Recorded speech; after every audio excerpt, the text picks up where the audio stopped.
Hello, hello, hello.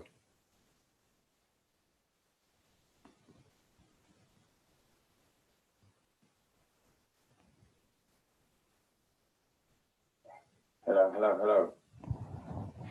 Excellent. So we've got some sound. That's good news. That's good to hear. Sorry, there's a bit of a delay, so I'm going to switch that screen off that I can see. I'm going to get the relay. I've just sent an invitation to the Relentless Maverick. So, so we've got some sound. That's good news. That's good to hear. Yeah, sorry about that. So we've got some sound. I'm going to have to switch that one off. We'll come away from that and go over to something different. Oh, that's interesting. So you've got my screen there. How to live stream with Zoom Studio. So let me just go over now and see if I can work out how to get Bobby onto the show. And I'm going to come over to here. I guess Relentless Maverick has entered the waiting room. Admit. So hopefully Bobby's going to come and join us now. Hey, Bobby. I don't know if you're getting us here. Any sound from Bobby? Have I admitted him? Hopefully, Bobby's gonna come and join us now. Hey. And if hey, brother. You're getting us here. I can hear you. It's like I've got a terrible delay, and I'm not too sure what that is, whether or not that's coming from. You have to excuse me one second, and excuse me, all those who are just anyone who's just dropped in at the moment. We just got. I'm just setting this up via Zoom, so it's all a bit new to me, I'm afraid, because I don't often live stream.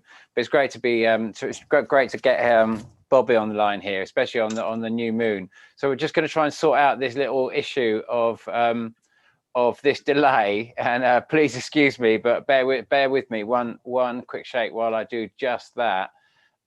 Bobby, can you hear me? Are we talking on real time? I can hear you well. Can you hear me? Yeah, I can really hear you. So I'm probably going to hear a massive delay, something. So I'm just going to.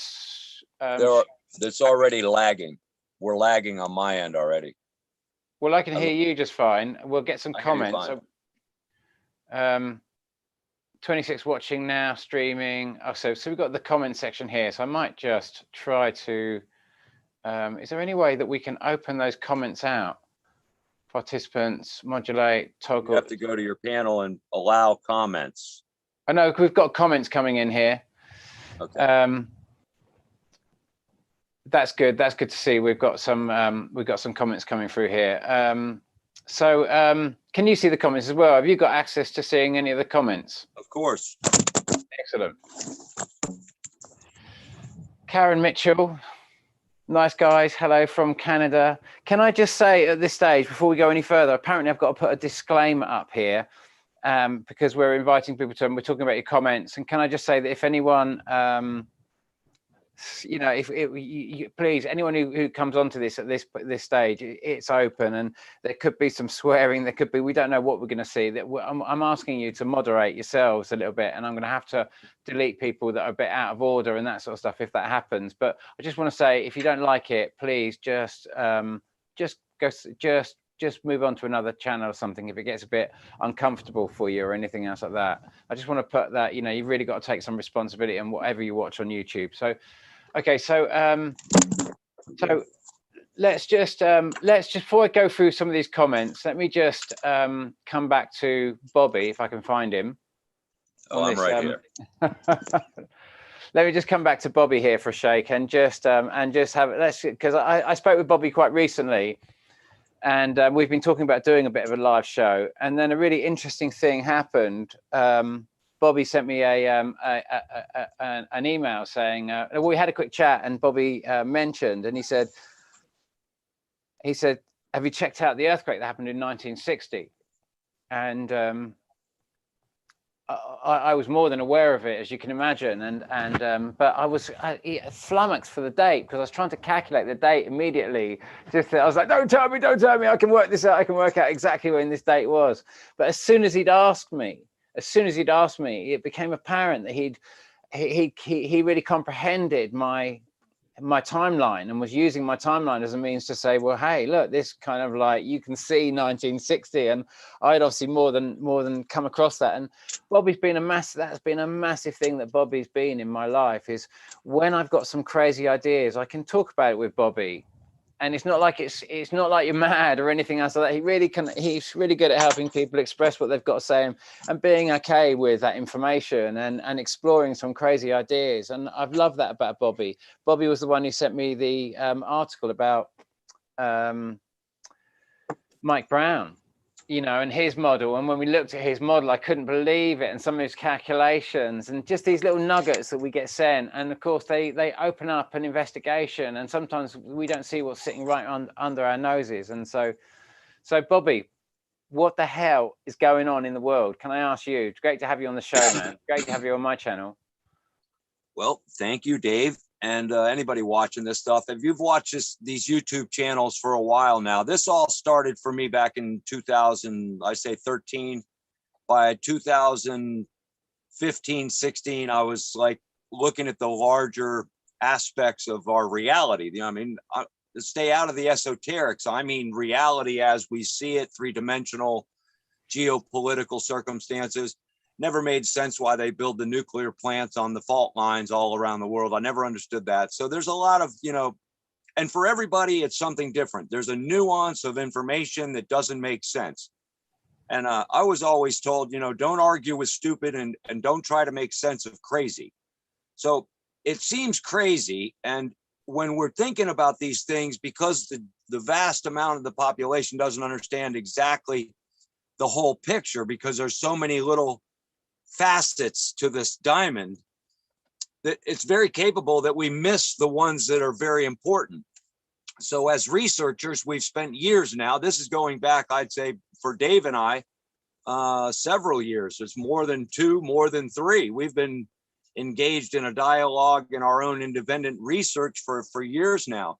So what has happened is, even though Dave and I, and many times, everybody, I've told Dave, you're crazy. You're chasing a rabbit's tail around in circles, man. Your numbers, these dates and all this stuff, right?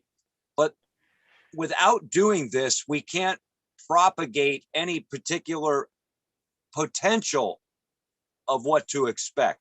That's ultimately what we're all doing. We're all trying to build a crystal ball into our awareness so we have some idea of what to prepare for emotionally, spiritually, and every other aspect of our lives. Relationally, with the people around us, our belief structures now for individuals are all going into subjectivity, which is everyone having their own ideology about what is truth. I think the human species, and I'm going to shorten my response to this, but I'll say I appreciate David's aspect of curiosity and his research, and the ability for us to communicate in a very open way, and without bringing in the trash and the disparities of a broken community that we once enjoyed, a community that were, even though there were some fringy little aspects to the community, the truther community, if you want to call it that, generally everybody was working together. And this COVID, what happened was COVID fractured the entire community to eliminate any consensus amongst ourselves that we could have been building up until this point. It was critical in the timeline, because as David's working on trying to discern what the timeline is going to encompass as far as our effects on our lives, along with that, we're also using the past performance of society and geopolitics and known historical events to determine a cycle. So we're at this point now to where we've engaged in enough research to know a cycle when we see it. Now we're identifying what the cycle is. And even in this case, I've prepared some stuff on my aspect of the research that will also, substantiate Dave's aspect of the research just on the cyclical process. That's where we're at. I mean, we're sharing information that's all heading in the same direction.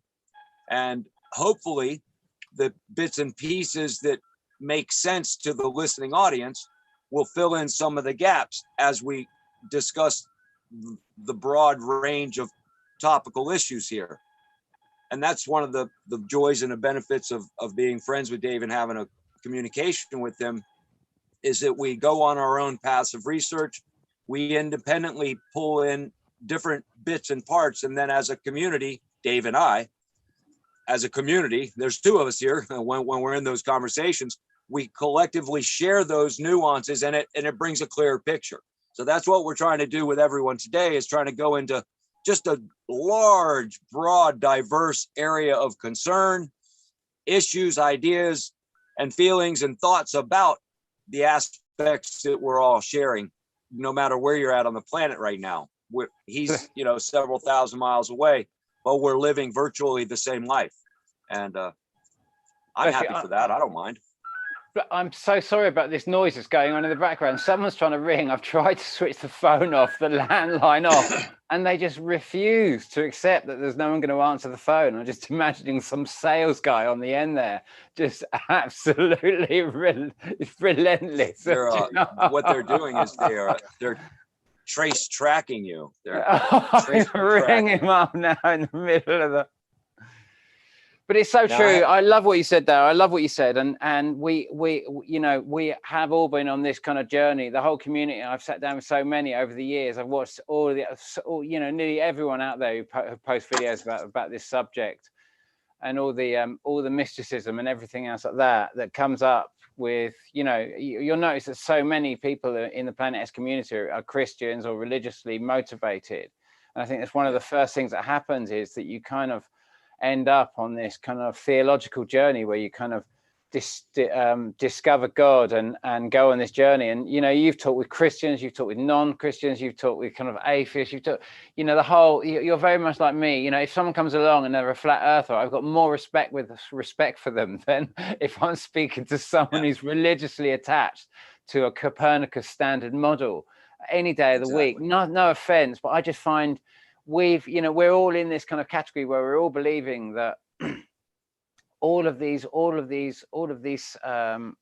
satellites that they sent beyond Mars, not one of them has used Mars as gravity assist or to slingshot round, not one of them. And all of them, we're supposed to assume, have just absolutely gunned through the Oort cloud beyond Mars, straight over to Jupiter, taking enormous difference amount of time to get to Jupiter each time. And all of them contradicting this massive story of this massive Oort cloud that just somehow, and I thought this really funny thing the other day, because I thought, well, when they came up with the original theories of the Big Bang, they kind of had to come up with a rule of rulelessness to allow for it to exist, that there had to be a small pocket where all the rules of physics could cease to exist to allow everything to escape the singularity, and so we're just going to get pulled straight back in.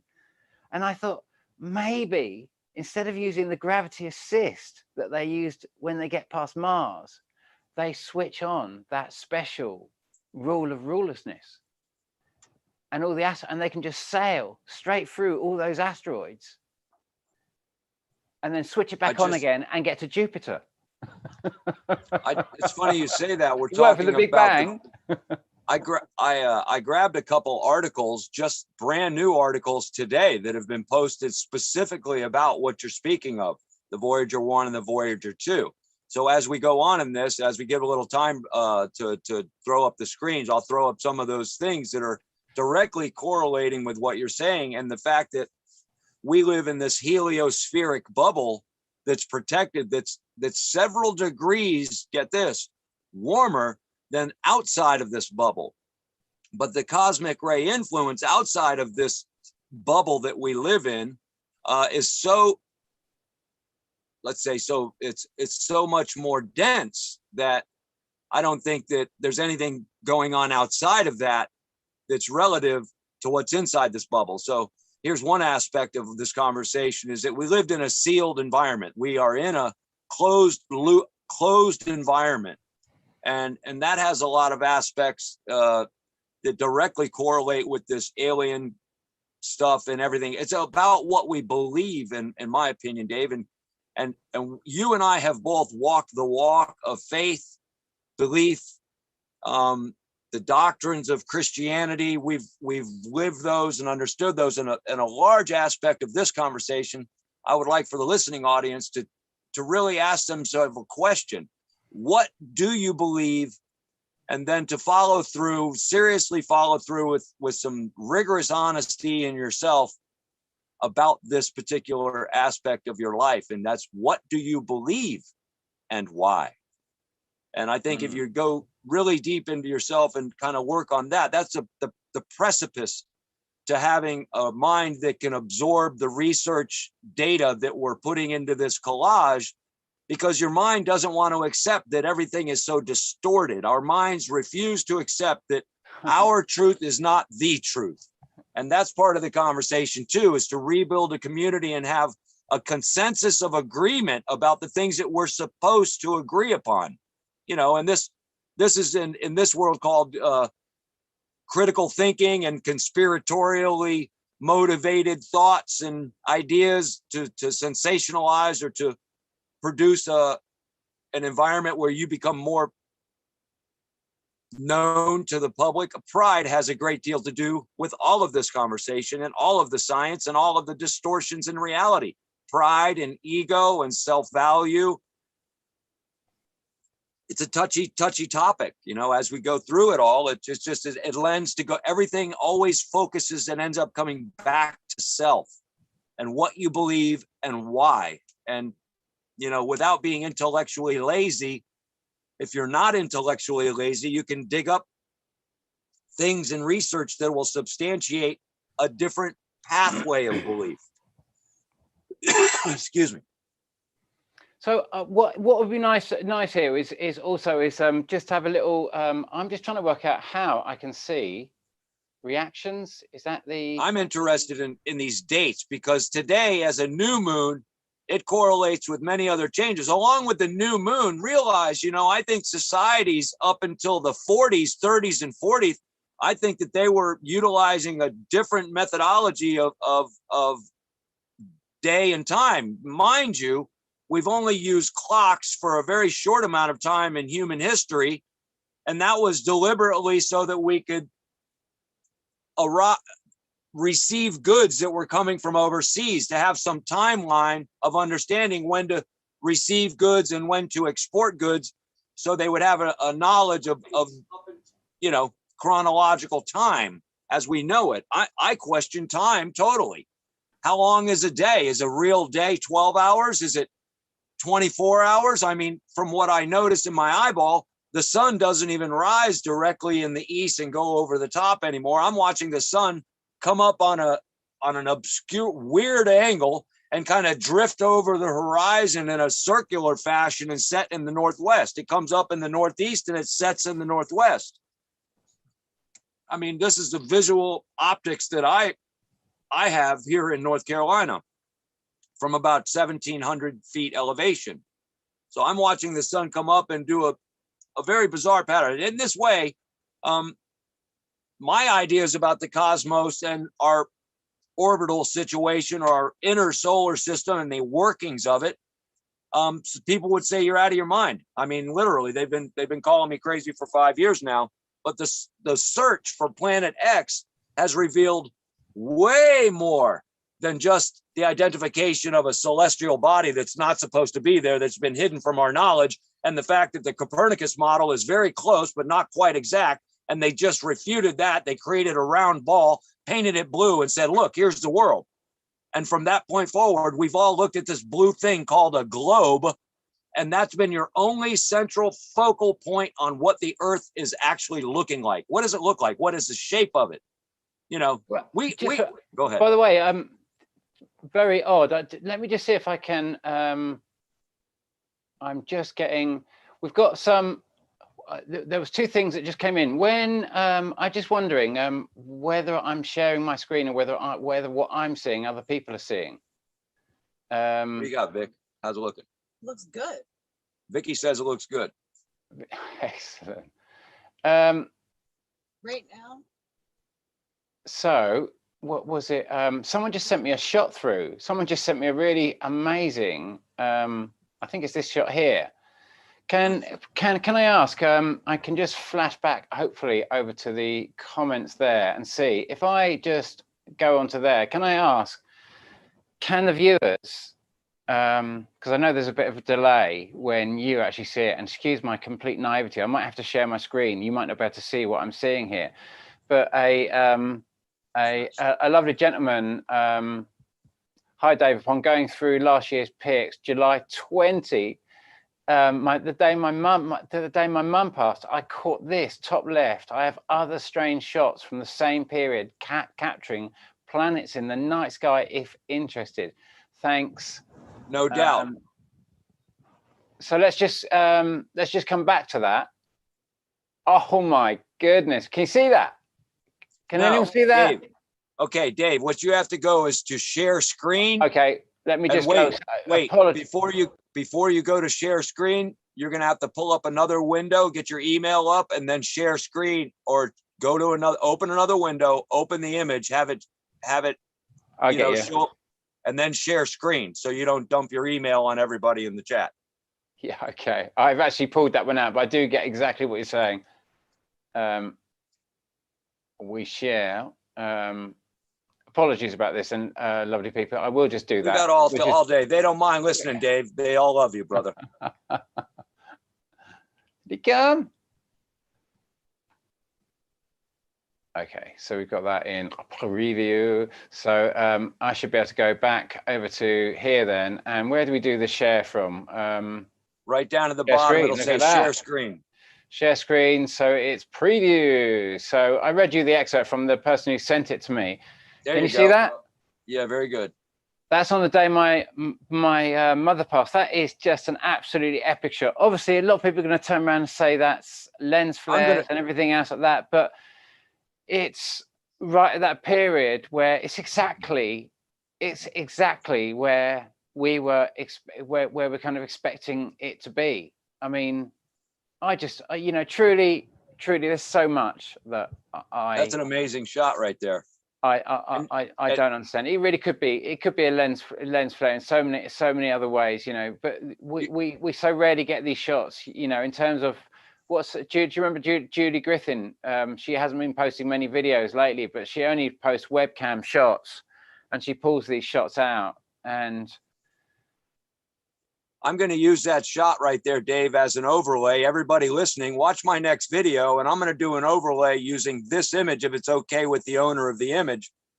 I don't know, but if you'll get in the chat and let me know if it's okay if I use the image, I'm going to make a video, and I'm going to call it the David Dobbs image, this particular image from the show. That's a good image, but I have an overlay specifically for that that's going to blow your mind. And what I really see there, I see the Z pinch. In physics, there's something called the Z pinch. I prepared a little video today, just for that. And it's sitting in the YouTube, but when I get a chance and we get down the road in this a little bit, we'll bring it up. But that picture right there, I'm going to make a video. That's an amazing shot. It really is, isn't it? It's absolutely sensational. Yes, and then if we just I just want to bring a little bit of attention back to some of the subscribers that we've got going here as well. So I'm just going to do another share as once I've got to the screen. I'm going to just bring that over to here. And then I am going to come back over to here and do a new share. And we're going to come over to a little view of some of the subscribers that we've got coming in. I know you've already got your feed coming in, but this is the only way I can seem to share your feed and my feed, so I can see the same thing. So you guys, your comments are going to suddenly come up onto the main screen here. They probably already are for you, but for me, they're not. The Tennessee Preparedness says it looks like pink lens flares. A lot of these things do look like lens flares, and that's the whole problem. That's why consensus is so difficult to build, is because they do look like lens flares. It's very hard for us on Earth to determine what it is exactly we're seeing because of the light physics, the physics that involve light and the properties of lighting and our abilities to see is so askew from perfect. It's just, we're imperfect animals, and we're trying to to understand. So yes, it does look like lens flares. A lot of it does. And I agree with that. But I've been fighting this lens flare conversation for years now. And yes, they do. And no, they don't. It's hard to say. But one thing we can count on is consistency. And we can always count on consistency. That's one thing that I'd like to share. Well, Still yeah, with me, and Dave? well, you're consistent, and I've always been very, very consistent in. Well, look, just heard there's an eclipse of the sun in June. I'm just going through. I'm just running through the comments here, just looking at. Hi, Karen Mitchell. We got Karen Mitchell in there. She's an old timer. Hey, girl, what's up? Old school, back in the day. Tennessee Preparedness is in the house, painting videos. We got Richard Borba. Yes, the sun is rising in an angle. Yes, it comes in a weird angle. And so we got Path Medic. Jan, even if it's just when I do have clear skies, just makes a mess of your post-processing. You're not kidding. And we try to, and he's not alone. Dave, you're not alone over there. We struggle every day between 8 o'clock and noon, between 8 o'clock and 3 o'clock, basically. It's just basically all day long to get videos to process in the editor. We have the biggest problem, and it doesn't have anything to do with the editor itself. It has to do with what's in the sky, what's in the air, electromagnetic influences. We have some serious cosmic rays coming into the earth today. Someone said here I would pay more attention to the rainbow ripple more than the pink dots. On my screen, Dave, what I have on my, I have that screen share. Hold on. Screen share. No, going back to the original. What screen is what have you got on the screen at the moment? On my screen. That's just my screen right now.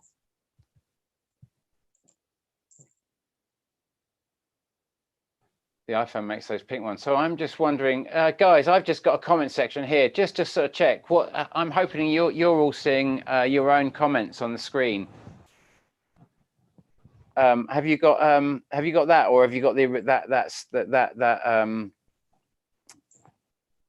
that shot that just came in that I'm assuming is Jupiter? Just to see your comments there. Just waiting for anyone to come up with that and tell me what you're seeing there, whether you're catching your comments. I'm hoping that's the window I've got coming up. Thank you all so much for joining me here as well. Thanks for joining this time. I'm going to also bring your attention over to hopefully you've all got this screen. The incredible flames like a meteor, the first moments of the crash of Chinese rockets, Maldives. And, you know, we're getting all these shots coming from all over the world telling us that it's coming in. And this person said it's like a massive meteor, and you play the video and it's just got a huge, great sonic boom. Just like what happened over in Russia on the 15th of February 2013, the massive one caught on all the webcams. You know, it's very convenient, isn't it, that I'm expecting massive objects to be falling out the sky. But what's also interesting, I mean, we've got to remember that the reason we had this call is because the reason we timed this all up is because it's the new moon today, and the last new moon that just went by, a power station or a nuclear facility that we're told was, I'm guessing they're saying, is uranium enrichment, because there's apparently this fear that they would be irresponsible with nuclear energy. And so the Israelis are kind of claiming responsibility in some form or another. Certainly the media is portraying that they've claimed responsibility for this pump failure in the reactor. Remember, that's what caused the problem with Chernobyl. That's what's caused the problem with Fukushima, the pump failure. Now, what I was talking about in my last videos was because I didn't even realize. So Bobby had come in and we'd had this long chat. I'd made like 3 or 4 attempts to make the previous video. And what was the name of the previous video? It was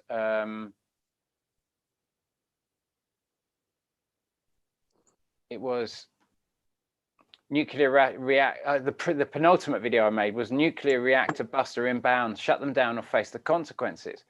Now, we saw what happened in we didn't see it, but the Carrington event, a massively recorded event in 1859, in August, ironically, on the new moon, anything that has power in it melted. So you couldn't, they sent all of these new nuclear reactors into cold shutdown. And cold shutdown doesn't mean they just switch them off. That's what they did with Fukushima. They put it into cold shutdown. That means the pump's going to high operation, high pump mode to pump cold water into the reactors and to cool them down. They're not just switched off. They can't. They do obviously stop bombardment of photons or whatever. Not photons, protons or neutrons. I think it's neutron bombardment. But they do obviously stop the bombardment to accelerate the release.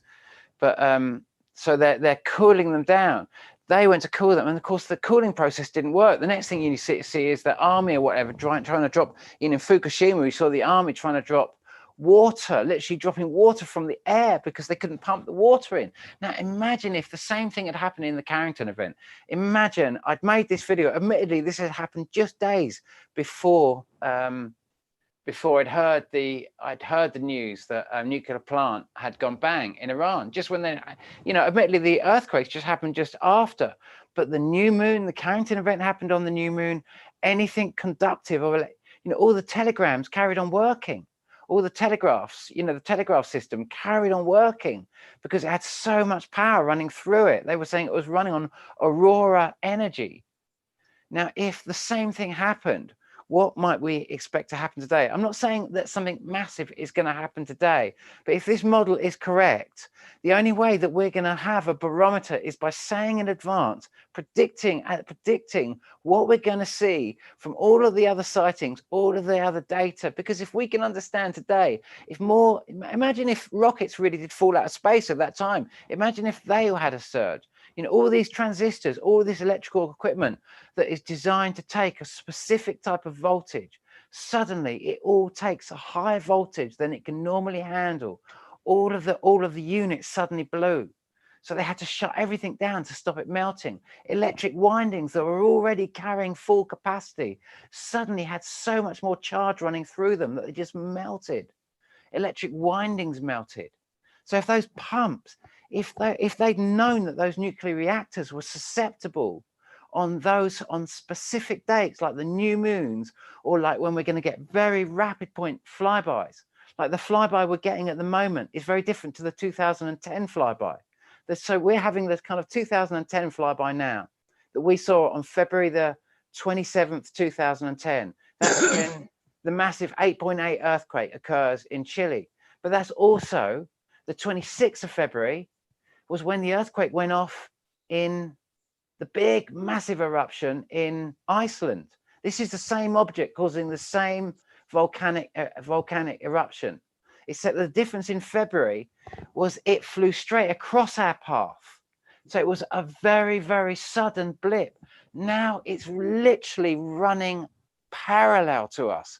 So it's a steady pull. And the only thing that massively amplifies that steady pull in a massive increase is the alignments of the sun, the moon, and the earth.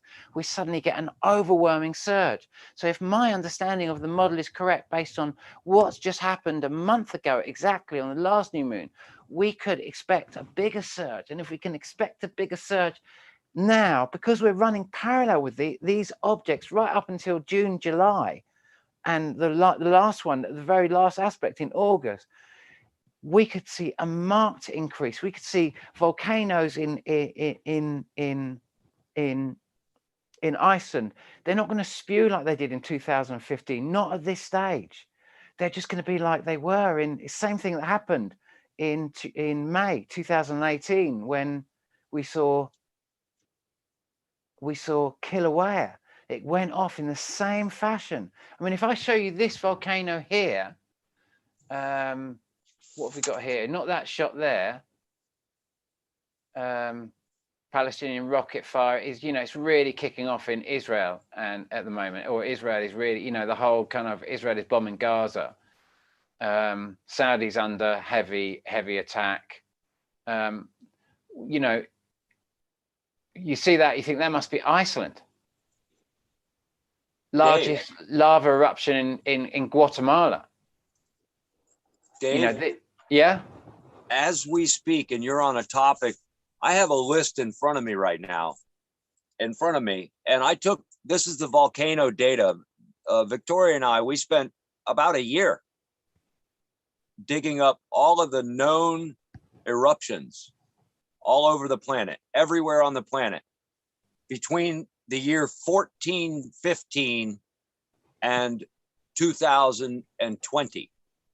Now, and what we recognized, and it took a long time to break them all down. We were associating volcanism with the appearance of a celestial body, trying to find a cyclical correlation between, actually it was Jupiter. I was working on your model and saying, well, if Earth in the sequence of orbital transit gets close enough to Jupiter to create a cycle, let's go back in time and see what the cycle would be.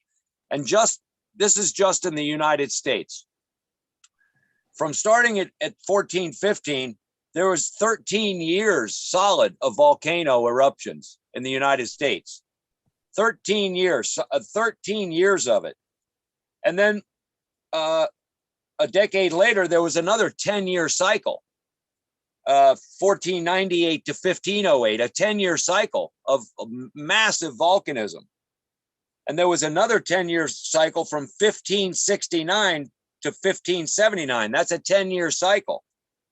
And then coming forward up until now, it goes from, and then there was another 10-year cycle between 1640 and 1650.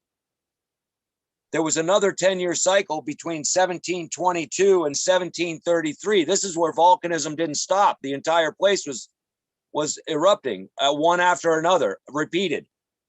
Then it went from 1804 to, in 1804, there was a year of volcanism globally.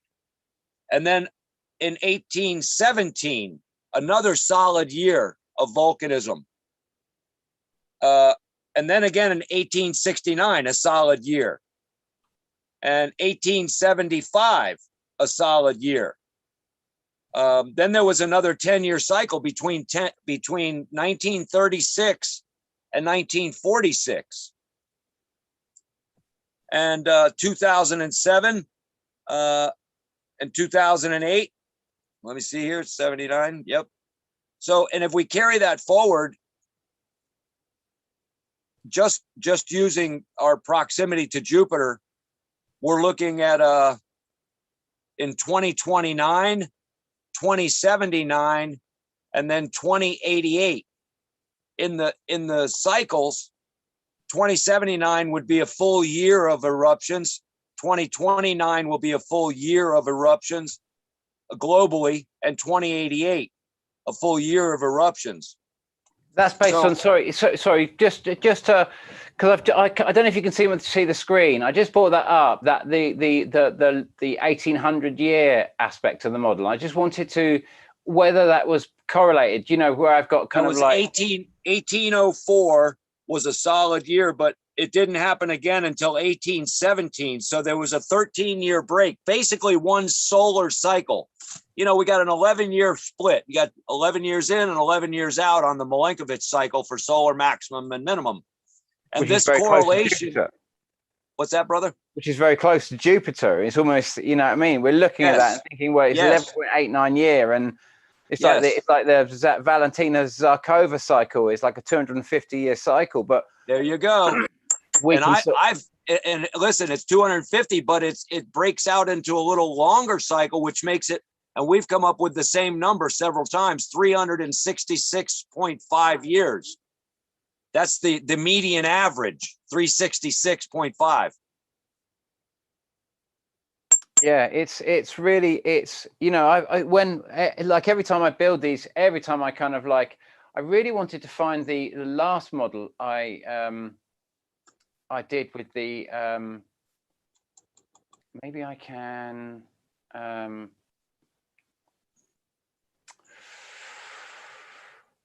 it's better with the overlay sometimes, and the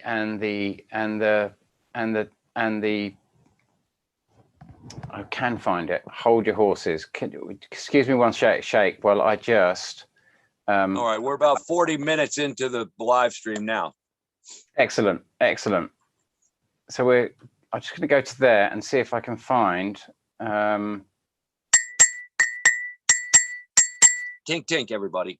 Think about it. Think.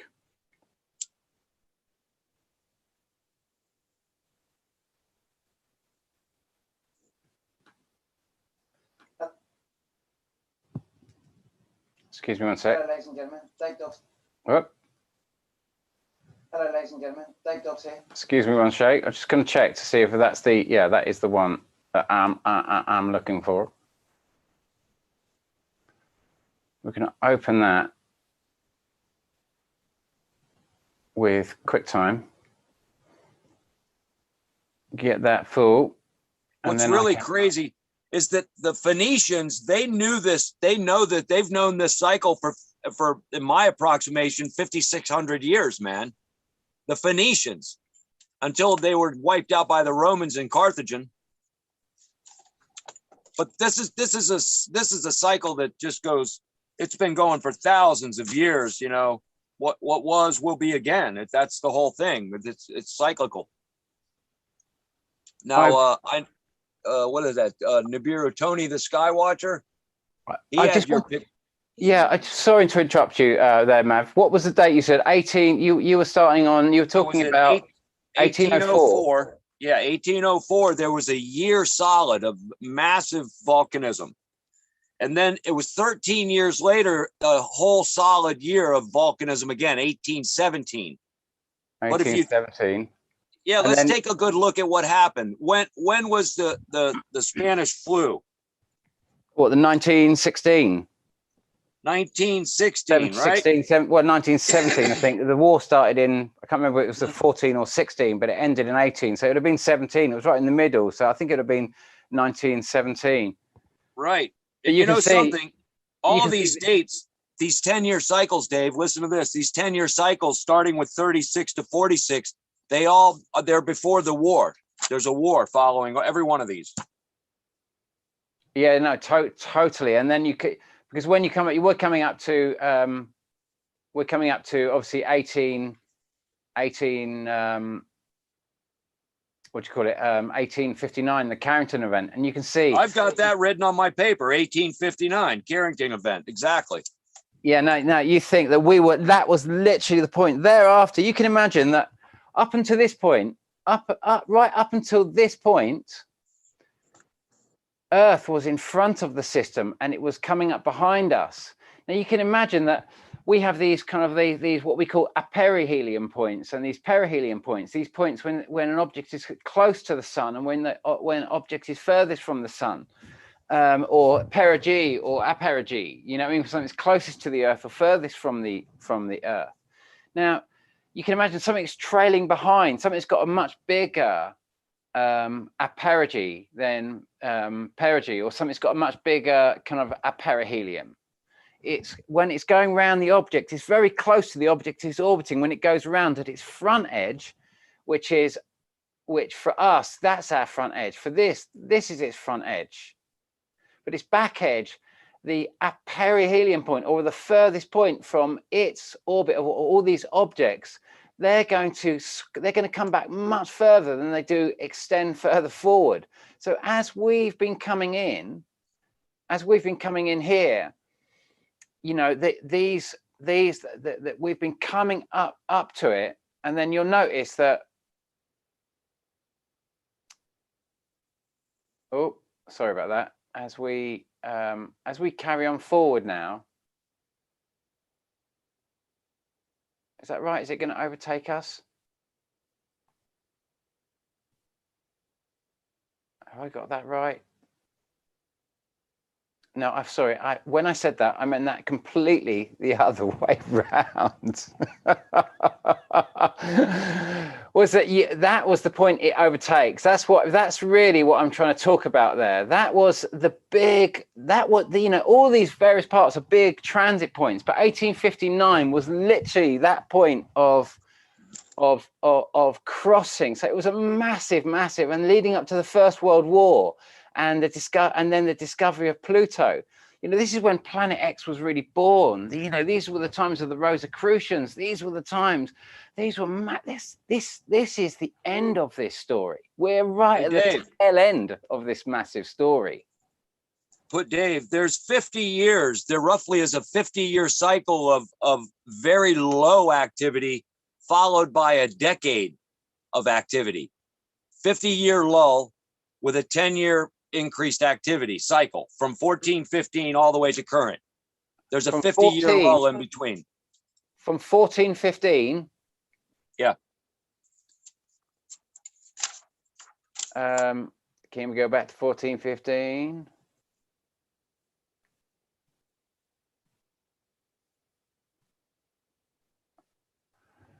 Well, I mean, the first thing you're going to notice is that the whole system is very, very far away from us. The whole system is very far away from us. But in 1415, the entire west coast of the United States was rolling. It disfigured and reconfigured the entire northwestern part of the United States. 1415. Well, that one, I must admit, is one that I truly cannot explain.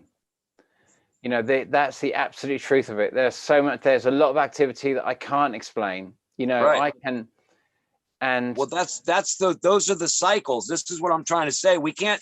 I didn't think it was. Doesn't mean that this is the only thing that even affects us, but and it doesn't really mean that this is the only thing that really affects us. That's right. You know, that's right. The truth be told, you know, we can. You can gather the crumbs off the floor, but you can't put it back into a loaf shape. Exactly. And we can certainly, with this model and with what we've seen from this date onwards, we can understand this aspect, you know, coming up to the discovery of Seti B or Mira, and then Galileo, and then and we can also understand Copernicus as well, 50 years before, because these things coming into view, and they want answers and everything else of that. We can definitely understand, you know, Galileo's time, which was, you know, 1688, and we can sort of see this thing coming around here. We can see the same discovery as Uranus and Neptune, and then the Carrington event, and then the kind of discovery of Pluto and that sort of stuff. We can see that, and we can map that down, right down, and we can see to 262. So that doesn't mean I'm correct, but 262, when I discovered the whole 262 thing, and I built these cycles, and I used these aspects here for the last two big cycles, as we've just shown from here, from 1596, 97, and the discovery of the dwarf planets thereafter, and then taking that cycle back consecutively is how I discovered the 3 days of darkness and earthquakes all across Africa, all across Asia, all across Europe, the complete breakdown of the Roman Catholic Church, just a complete breakdown of Rome, just as Jesus had predicted, a massively recorded date. Now, that doesn't mean that there's not going to be massive other activity. There could, you know, we can see this aspect of this cycle. That doesn't totally in any way mean that this is true, but it's something to work with. It's in all the years so far of bringing this model together, we can bring a lot of the earthquakes, certainly since Galileo's time, and certainly we can really start to understand this 11-12 year pattern that is our kind of like our grand solar minimum pattern that we kind of model our sun on, and how we kind of explain the kind of these strange solar cycles. But another little an aspect of this cycle also is the fact that 6-7P has a 13.5 year orbital cycle duration, 13.5 years. And 6-7P ironically enough, every time we have earthquakes and events and wars, 6-7P is just right next to Pluto, Jupiter. Well, that's so interesting as well, because then if you go to the model and you say that, you know, this whole ironically, you know, that was the oh, I so wish I could just work out how to switch that off. Maybe I can in my research, Dave, what's really crazy is the fact that if you take the orbital duration and the information from comet 6-7P and you like make your mind look, if you can adjust your thinking and pretend like 6-7P is Earth, everything that correlates with wars and earthquakes and volcanism correlates and has a distinct correlation to the proximity of the comet 6-7P. Now that there's no arguing that, because we're using ESA data and NASA JPL data to come to these conclusions. It's their own data that's substantiating my point of view about the proximity of 6-7P to Earth events, in also correlating proximity to Jupiter. Go ahead. Well, it is interesting, and you know, there was this shot. If I can just find it. Excuse me. Look at that, perfect, right on the mark. Can you see my screen? Very well. This shot that posted by Alex Lujan on it was actually, the image was from the 1st of September 2019. And it arced in, and at the time when this image, I was saying, look out for it, we knew it was going to come, but I was expecting it to be going off around the sun. And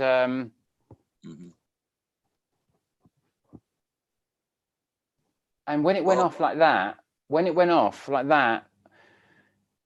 it was that point that I knew that, number one, that we weren't in a heliocentric model, that this thing clearly wasn't coming in and going right around our sun. It was looking like it was heading towards the sun, but then it was going off.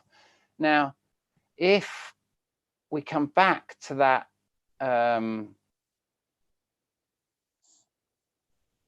maybe, yeah, we'll come back to there.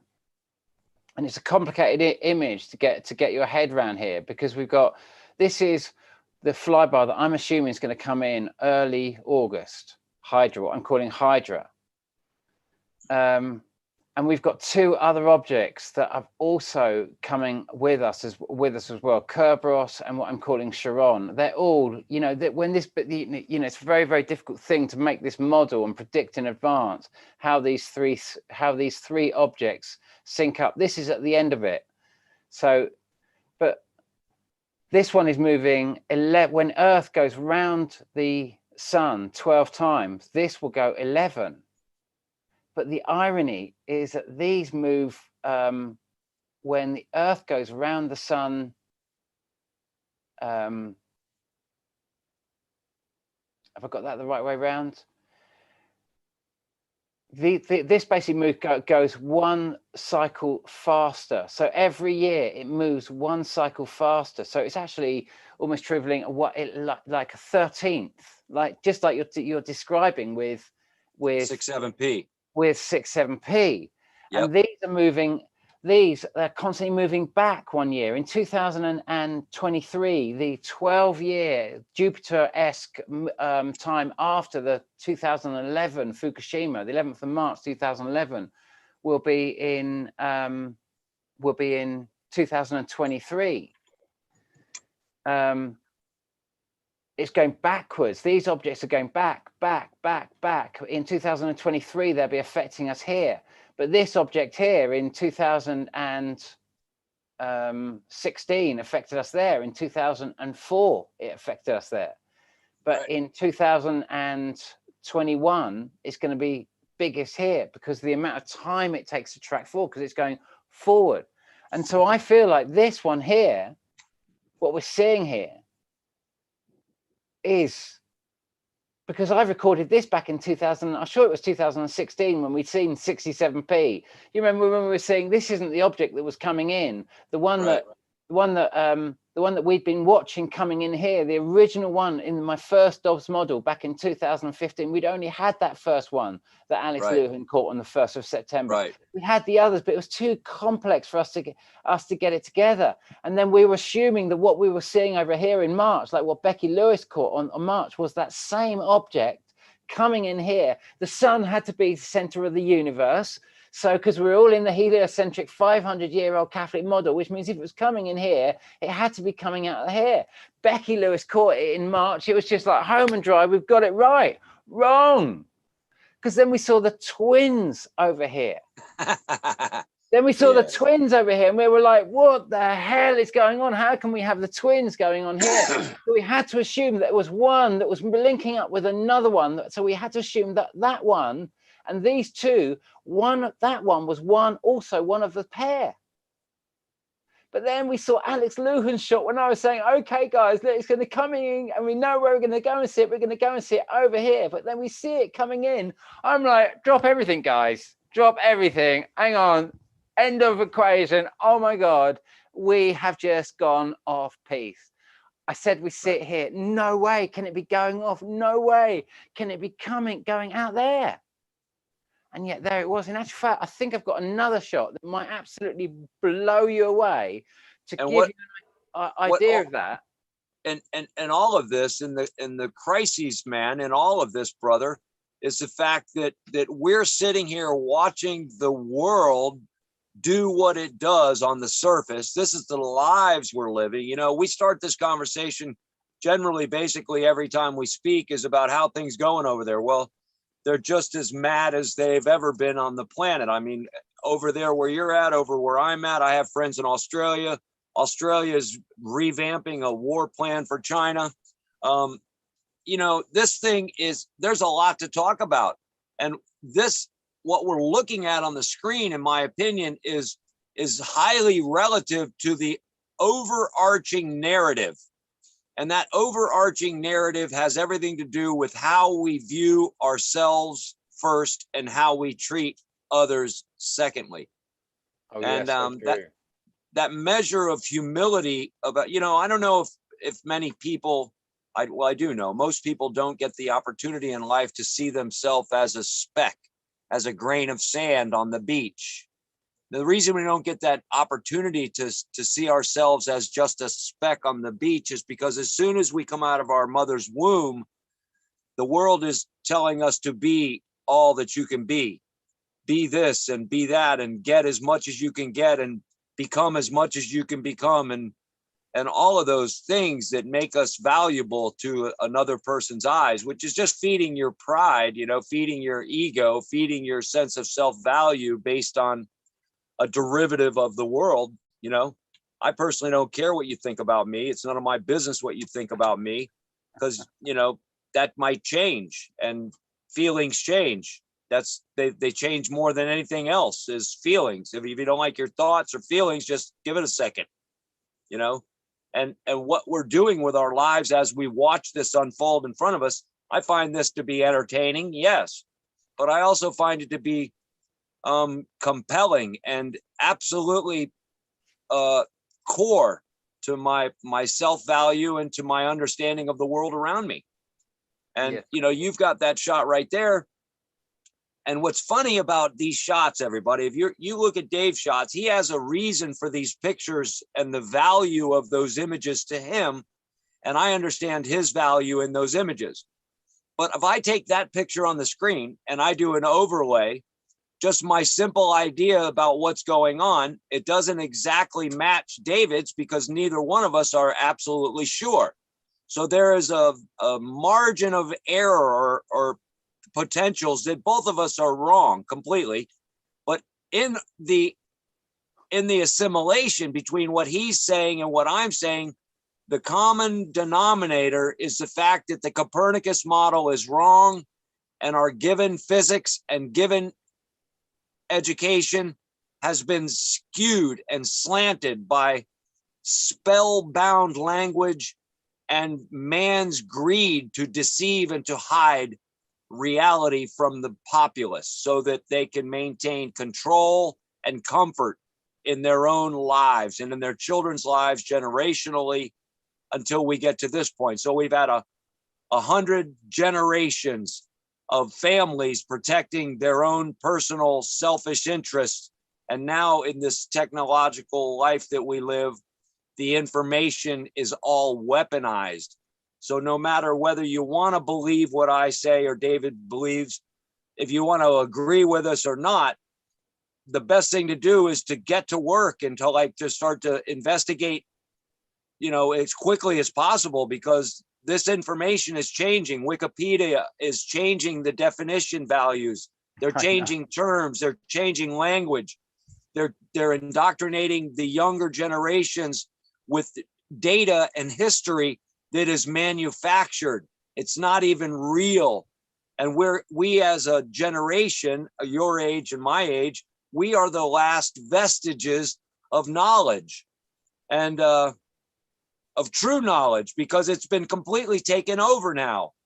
And there's no way to recover it, because they're blowing it up on the face of the planet and they're burning it. And the Alexandria Library was, in my knowledge, one of the first episodes of them destroying information to maintain power and control. They went into the Venetian art and the Venetian culture was completely usurped by the Romans. And that thing has gone on for thousands of years. Culturally, we don't even know what happened in 1160 BCE. There's a 400-year cycle of time that historically is missing in the 11th century. So there's so much stuff that we don't know about, that for any one person, whether you're this YouTube channel or that YouTube channel, or you're a scientist working at CERN, for any one individual to say they have the right answers, I think is being a little bit, I just think you're kidding yourself. I mean, the answers I have are wrong, and I know this. So that's the whole process for what we're doing here. What do you got to say about that picture, Dave? Well, it's just another correction of mine. It was an image that Brandon Corey Nagley put up on I'm pretty much sure it was his put up on his channel when he put up some of the other views. But it was the same thing. We've been, notice it's coming from the sun, coming round, and we'd been watching. That's Comet Nearwise. We'd seen Comet Nearwise on the 20th of July. Same day as that guy got the as the image of Jupiter that just came in the day my mum passed. That was the last image of Comet Nearwise, what they were calling Comet Nearwise, like we were calling it Comet 67P in whenever it was December or you know what I mean. Each time there's a different one that they have to just give it a name, because the scientific community want answers as well. You can't just keep, they're supposed to be just accepting. Up until now, comets were a rare thing. They were like, Halley's Comet, and now they're sort of like, now they're every other weekend. They're a dime People a dozen. had to buy that. And people had to buy the fact that they were every 200 days for quite a long period, until we've been utterly saturated with them now. We have, and we have them we have basically 4 objects. But what was interesting about this object specifically was this one we saw it coming in, and it did a repeat of what Alex Luhan caught. It looked like it was coming in towards our sun, you would have thought, but it arced around and it didn't come from our sun. This is the same, because I thought this was Hydra. But when I saw this shot, and it was, see how it arcs around. I mean, I might be wrong with this, I might be totally, what other shots around about the same time? We had all those flooding going on and that sort of stuff. That was the same time. There were all these, it's unbelievable. All these incredible shots of it. It's exactly what I was saying. As always, I know exactly when these are going to come, because there's absolute patterns in all of this. But that doesn't mean that my model is correct. The model is my ability to use modern technology and take all the different sightings and find a way to allow all of these sightings to exist observationally from Earth. Yeah, from where we're seeing them in a Yeah. model that makes that. And remember, this sort of big, whatever we're calling it, Jupiter-esque sort of thing has been, like Nancy Leader said back in 2003, 2004, she told us that the system is parked up in the skies. We cannot allow that under the model that we live in. You know, we're all in this 3,600 year or kind of like esque story where this object's taken like 1,800 years to come in and then it shoots out the other side. When we can clearly see that this thing has been consistently affecting us since the middle of the 1800s. We can see since Galileo's time and before, since 1500s, that there's been something massive that has been affecting us unusually.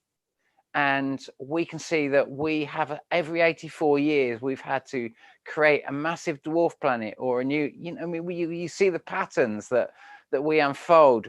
When I say you're going to see these in advance at these points, you know, how many times have you done extra observation at the times when I've been calling a flyby in, saying, you know, we're coming to the December, January point, not because necessarily you believe it or disbelieve it, but when someone's saying, well, look up into the sky now, you know, one of your famous flybys was literally on the time of when I was saying we're going to get a flyby. Exactly. You know, whether that's just coincidence or not, but you can imagine that having someone out there looking at these times and saying, look, we really need to be really observant at this point, at this time, we're going to see this, we're going to see that. Like today, for example, we can imagine that we're going to get a surge in volcanoes, a much bigger surge than we did get last year, than we did get last month. And we can understand the reasons why, because of what I've been discussing about, because of the alignments that are going to be occurring. That doesn't mean the model's correct. That doesn't mean the model's correct. But no, I don't think that the community is really holding you to the point of it being correct. I think the community should view the model as just a tool to visualize the three-dimensional space in which we are researching. When you don't have a third point of reference, you can't triangulate to measure depth or distance. And I'd like, if you'll give me the screen, hold your screen, give me the screen for 1 minute. I'd like to exemplify what I'm trying to say. And hold on a second. Okay, screen share. Let me get over here and do a screen share.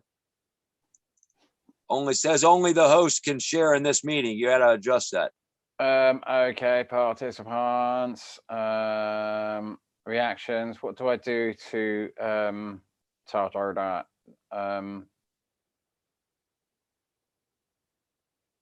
Sorry about this. Yeah, don't worry about that. Allow participants to share screen. Try that. Hold on 1 second. Okay. And as we're doing this show, hold up. So now let me share screen. Hold on 1 second.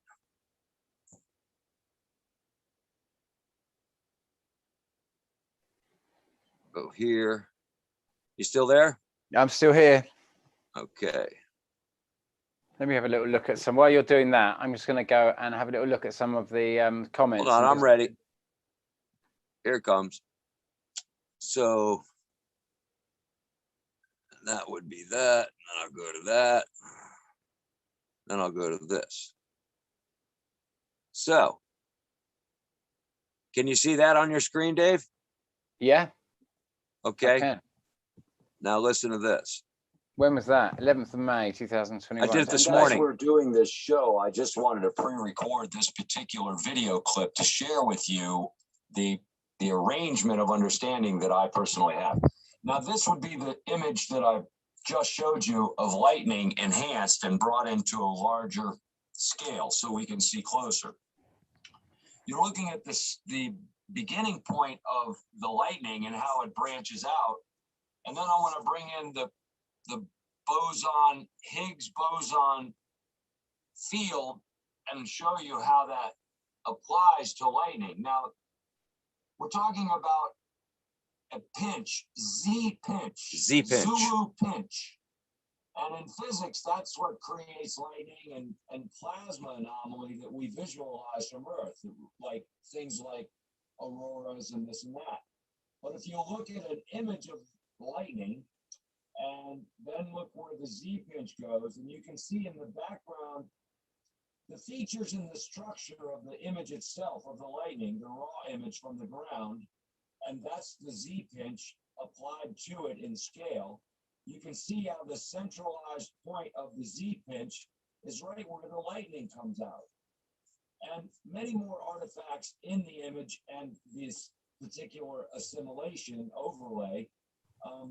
You might want to watch this a few times very slowly and kind of see how the background and the Z pinch are exactly the same. Now let's move on. So as you look at, if you're That's looking amazing. at, That's amazing. isn't it? Isn't that amazing? So let me get back to my screen now. Hold on, brother. 1 second. I'm still sharing. Stop share. Okay. So did you see now this, the reason I brought that up, the reason I brought that up was because the conversation we're having has everything to do with our ability to look out into space and see what we see optically. This is my point in my YouTube channel now. I've gone from searching from Planet X to explaining why what I see out in the sky is the same as what they're showing me from the SDO, which is NASA, JPL. They've got satellite images showing me the picture of the sun behind an occulter, but that diagram of the sun behind of the image of the sun behind the occulter has an exact nature. Let me share the screen one more time, Dave. And this is what I'm trying to get at. I mean, what we're getting to now is the reality that our Copernicus model, our orbital model, our solar system model of our solar system is completely wrong. And it's because they have taught us wrong. See this Dobbs? I have a Dobbs file and I saved this just for you, Dave. Here's the one I wanted to show you guys. If you could see this, it says Voyager 2 illuminates boundary of interstellar space, not outer stellar, interstellar. You see that? That's an article, November 4th, 2019. Now, this is when they were getting that when they ran into the plasma wall. Now, the plasma wall, listen to this. The law of entropy doesn't allow the universe to be eternal. If the universe were eternal, everything, including time, which modern science has shown is a physical as mass and space, would have become, let me finish here. Would have become totally entropied by now, and the entire universe would have ended in a uniform heat death a long time ago. The fact that this hasn't happened already is powerful evidence for the beginning to the universe. So this is just one way that they're using science and articles to give us an idea of what to believe. Take a good look at this. You see on your screen the image of the occulter? The image of the occulter, what does that mean? Yeah, look at that image right there. Can you see it? Yeah. It's the area in the picture that's covered. Yeah. You see, it's Oh, red. the occulter, yeah, sorry, yeah, okay. The occulter. Yeah. Now look at the image to the right of the occulter at the top. It's the same thing as the one below it. Let your eyes see the pattern of the Z pinch. The Z pinch is in all of these images. The exact. Now, the image that you're looking at right there, the one to the left, is from Fox News. That's their thumbnail. The one in the middle is just an image that was taken by somebody on the ground at the sky at a strange feature in the sky. The image far right is Alien Hunter video, YouTube. That image to your right now is a Carlos Skywatcher, Planet X. He's in Portugal. When was that taken? That was just recently. Wow. Wow. Wow. That's right. Oh, I got Wow. lots of these, Dave. We haven't spent time sharing pictures, but this is a picture Carlos, I'm a great fan of Carlos Skywatcher. You know, I've watched it. You know, he's just been, you know, to all the Skywatchers out there, all of you that, you know, so many of you put shots up there. You know, if people he's don't a watch friend. them, if people Not don't only watch is them, he a YouTuber, but he's a friend of mine, and I call him, we talk, and he's a wonderful guy. But this, look at this, Dave. You see the picture on the right there? yeah, That is a picture. Listen to this, brother. That is a picture from a television production that was done in Honduras 20 years ago. It's the same as this. They're exactly the same in overlay, Dave. what does that mean? Well, and if you look at that, you can see the Z pinch in that also. It's what I'm getting at is, you know, how your model is showing us what's orbiting us as a central component, not necessarily the sun. And in my hypothesis, I say that we, Earth, this composition that we consider Earth, is the center. The sun orbits us. Wow. And that would also go along and to substantiate my hypothesis that that location behind the occulter is the center, the exact center of the universe. And in and behind that occulter is a dark star, a star that does not illuminate, but yet it emits all of this right here. Let me show you. It emits all of this stuff right here. You see, a pinch is the compression of an electrically conducted filament by magnetic forces or a device that does such. The conductor is usually a plasma, but could also be a solid or liquid metal. Pinches were the first type of device used for experiments in controlled nuclear fusion power. The phenomena may also be referred to as a Bennett pinch, after Willard Harrison Bennett, electromagnetic pinch, magnetic pinch, pinch effect, or plasma pinch.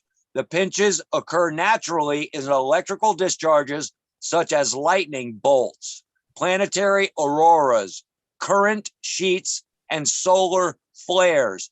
And then I have a picture there. You see the image to the bottom right. Well, let me show you that image, an enhanced version of that very same image. And an enhanced version of that same image would be located, hold on. It would be right here.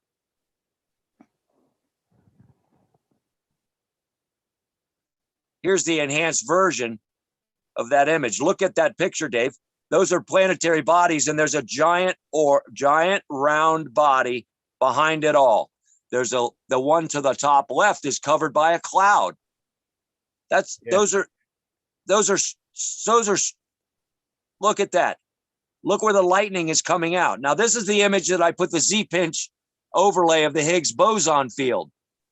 Yeah. Now, I know this because I've done this 1,000 times to several different images.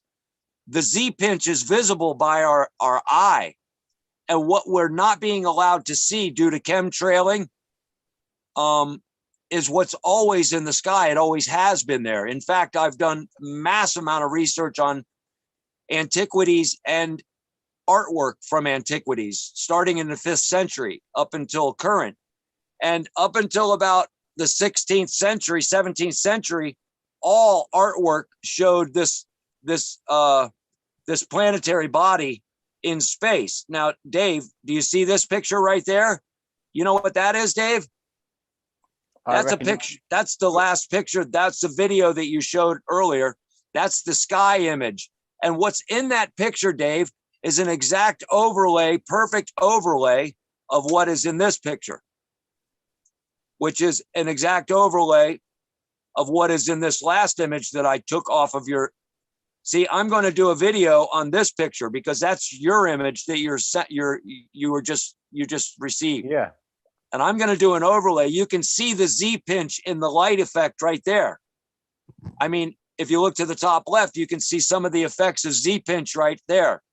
This is electromagnetism, which also brings your ideas about conflagrating electromagnetic bow shock and electromagnetic sphere, the bubble, the plasma bubble that we live in. We have two corresponding electromagnetic forces scrubbing each other. And that just substantiates the reality that what we're living in now. Also, here's another article to get along with that. Hold on. Oh, yeah, right. Hold on. It's right here. Also, I did this, which was very interesting. Where is it? Right here. You see that picture right there, brother?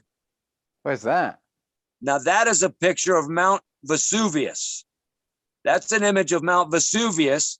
And what that image is related to is this article here. And what you were saying about, you see this muons cascading in from Earth's atmosphere.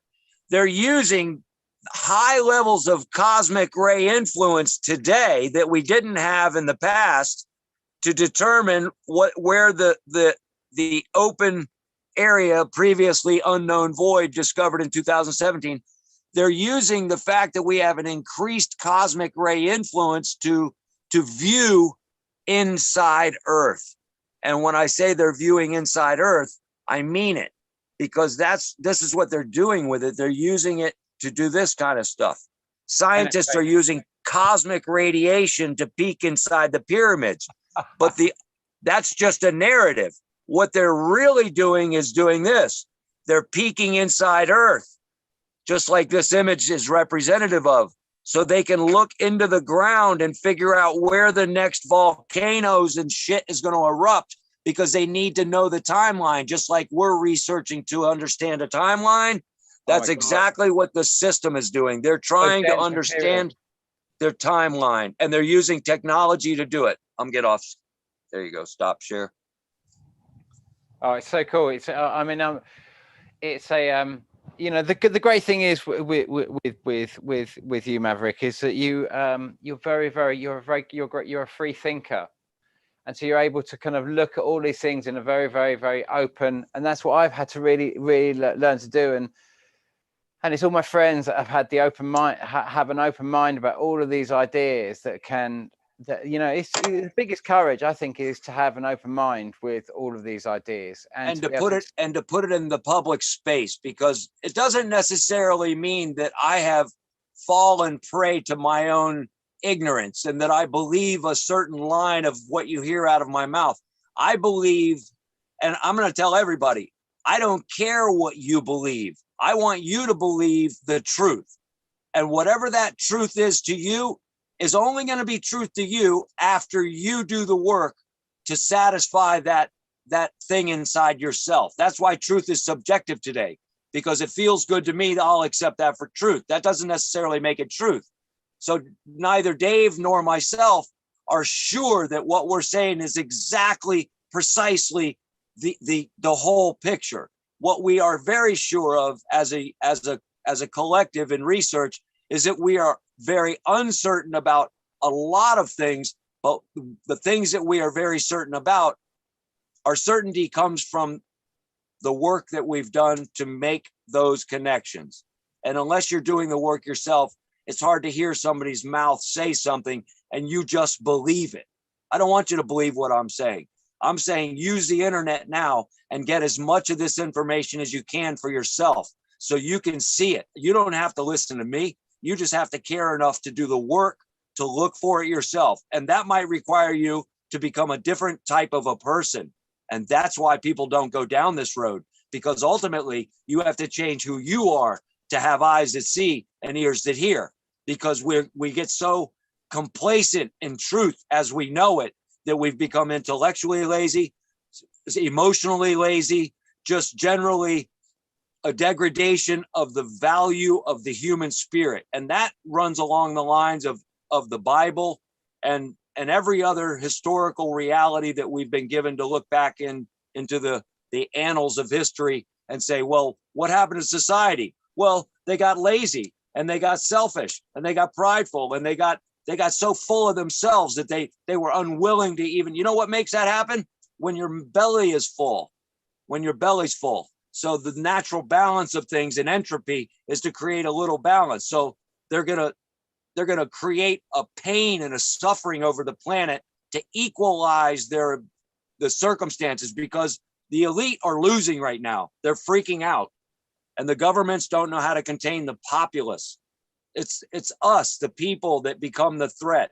And every society where there was a ruler, the guns that were originally used to defend that nation state or that culture inevitably have always turned inward on the people. So just put that in your pipe and smoke it as you go and vote for your next elected leader.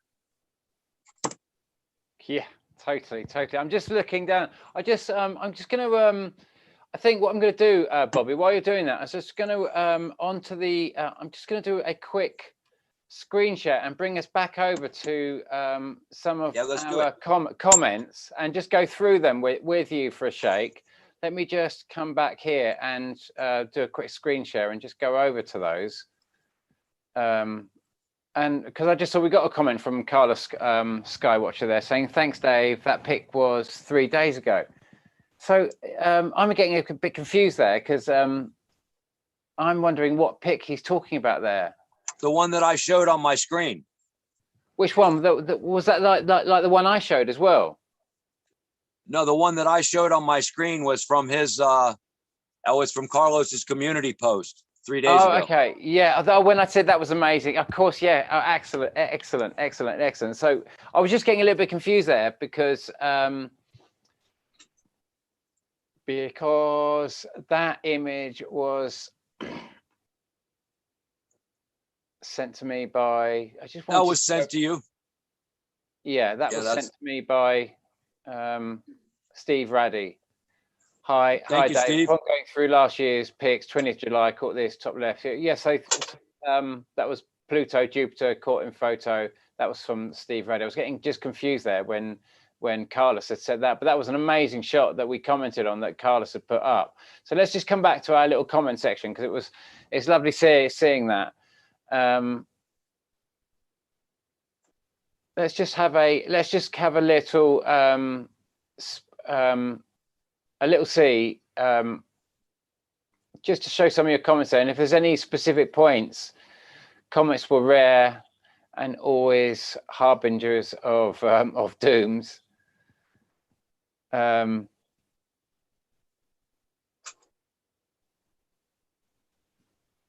What's that? Something local light up my southwest skies about 2 hours after sunset and stays most of the night. So that was west southwest. That's Path Medic Jan. So we could all be in a planetarium watching a movie. Moonbeam Bear says I've been in all WPX, but have since realized Earth isn't a globe spinning in a void. It is the center of the universe.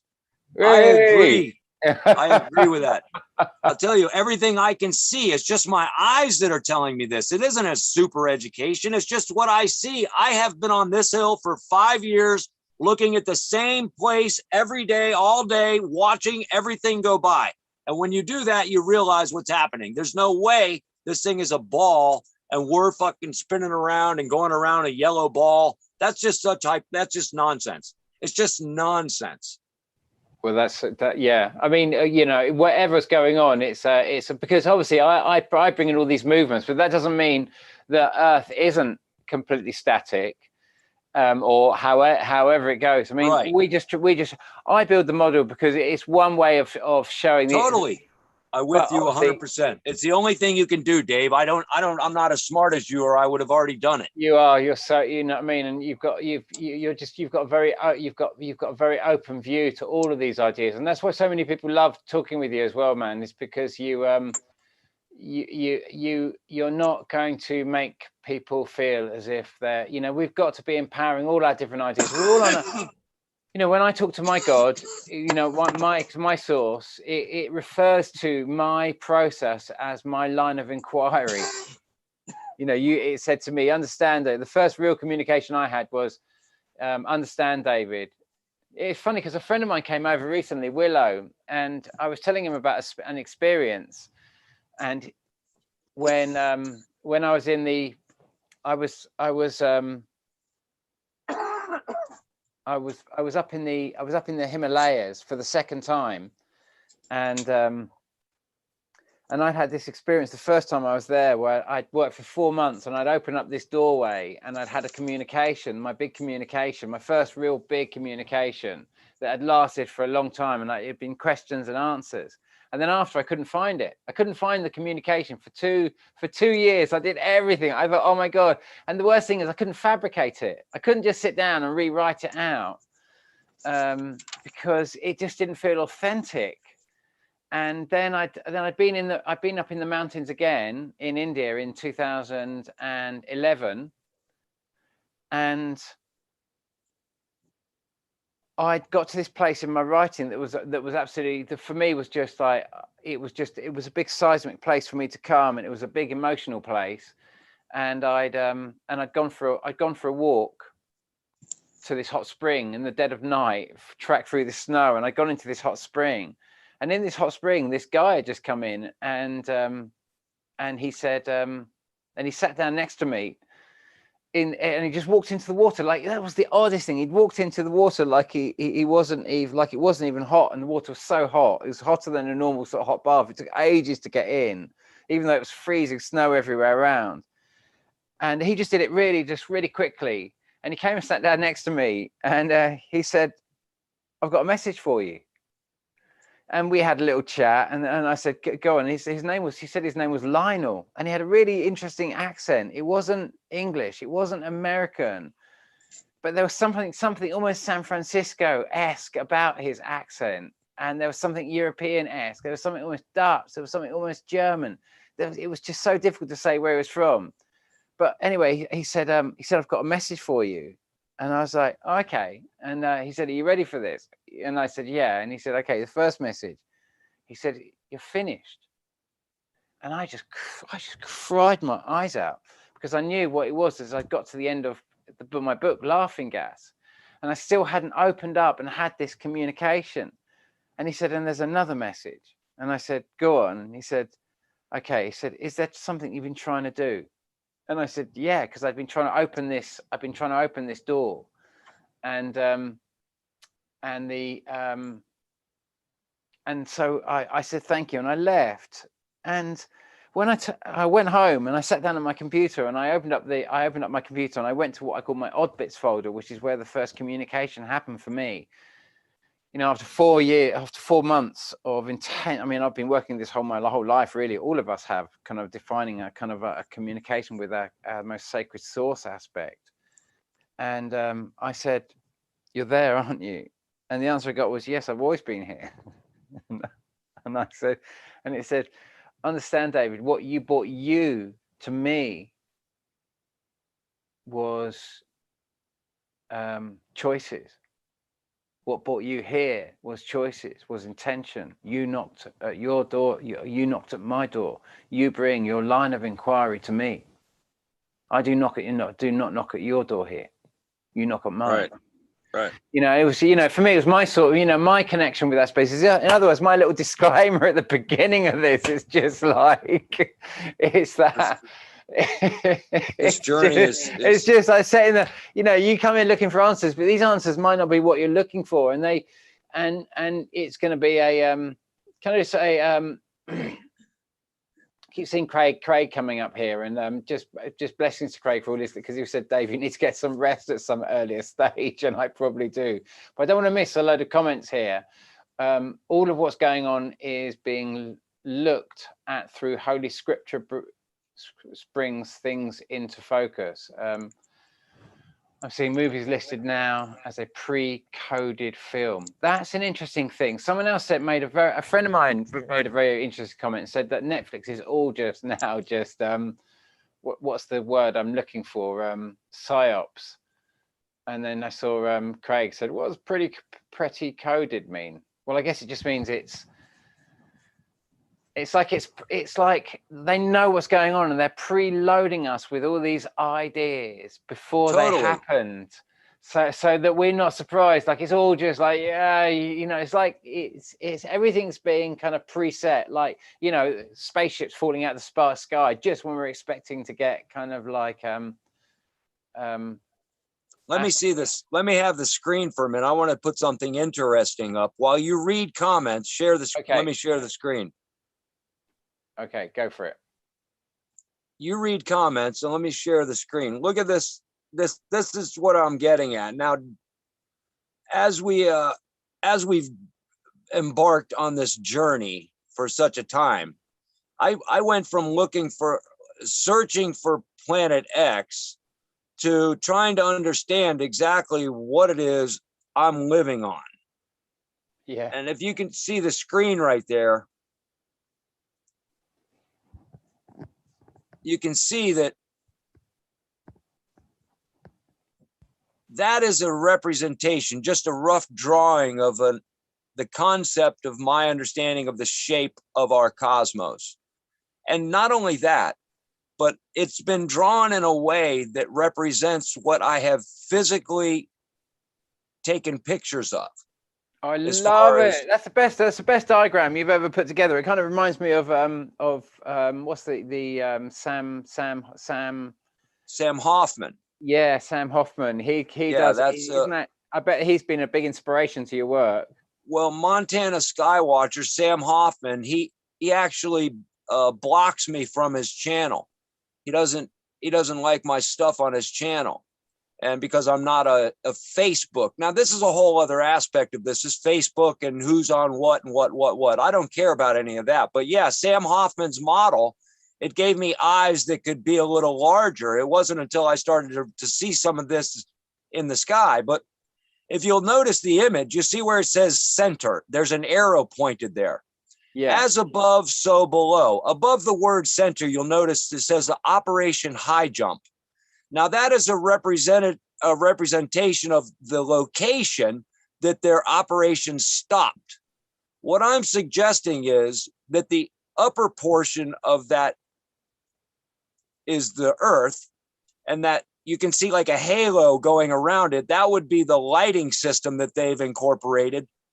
And the central part that's been blackened, that would be the ice wall or the cradle of salvation and Earth itself. I mean, there's an area there in between the two bodies that is uninhabitable, and then below is the rest of the Earth.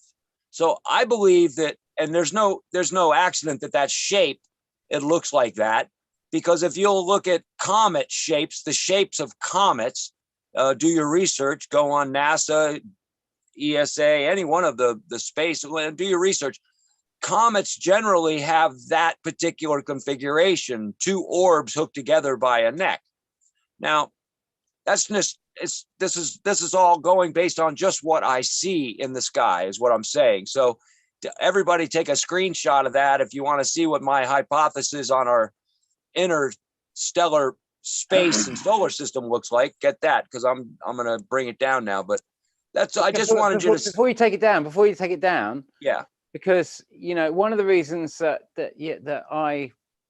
I like this, you know, when you first talked about to me about this, you know, I really wanted to kind of launch my or relaunch the Dobbs 2021 timeline, because I'd been building that and it'd been taking me months and months and months and months to build it. Right.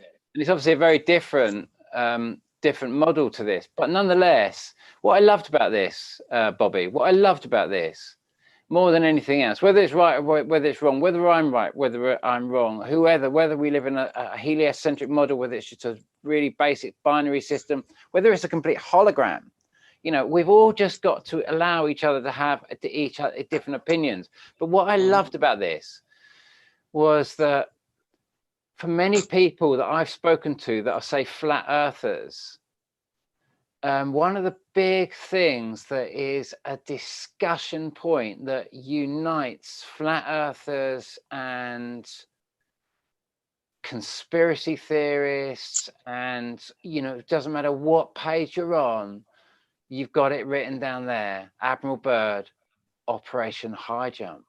Yeah. Now, Operation High Jump, for anyone who doesn't know about Operation High Jump, you know, I can imagine most of my subscribers are well adversed with the subject. But for anyone who's coming along who would look at this and just think it's utterly insane.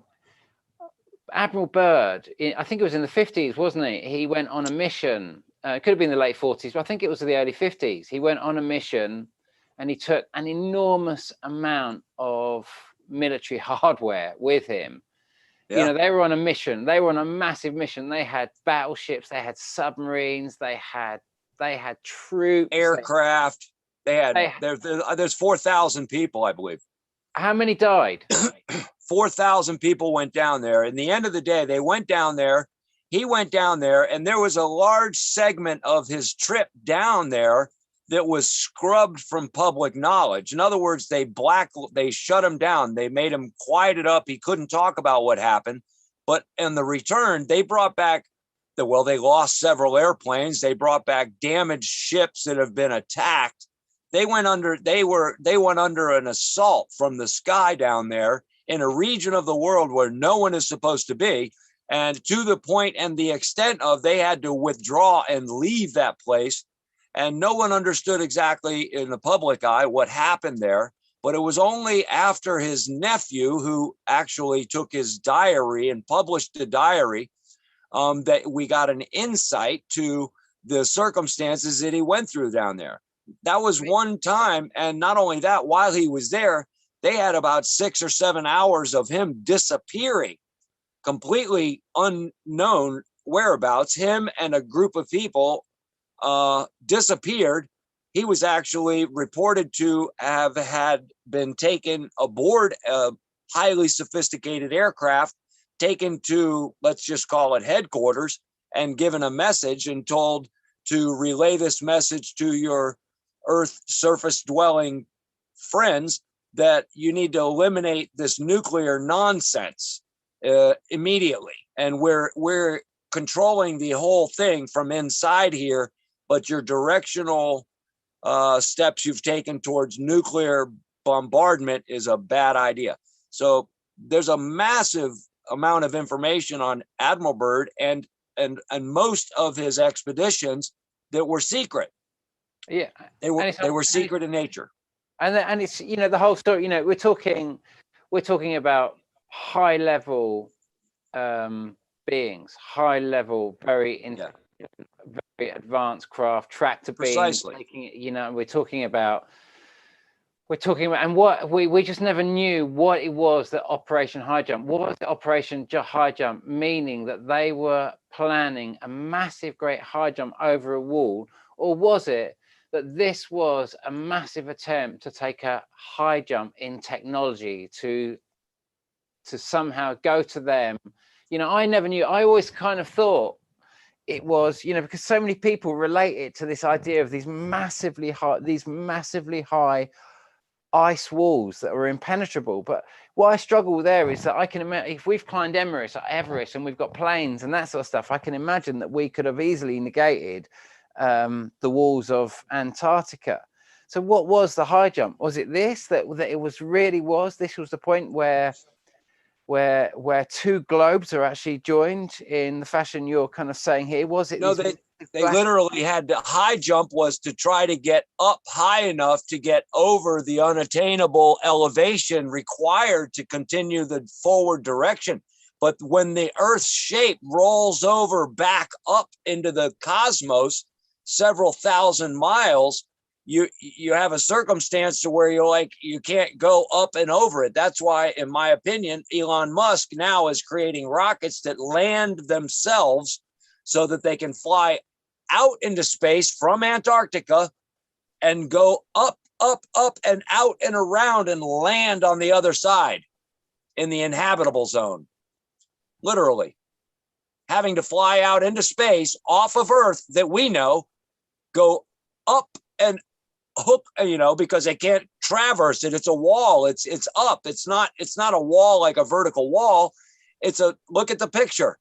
If you're standing on the top sphere at the bottom point where Operation High Jump is, and you got to get over to that other part, well, that vertical distance just to traverse the larger diameter of that bottom sphere would be hundreds of kilometers in elevation.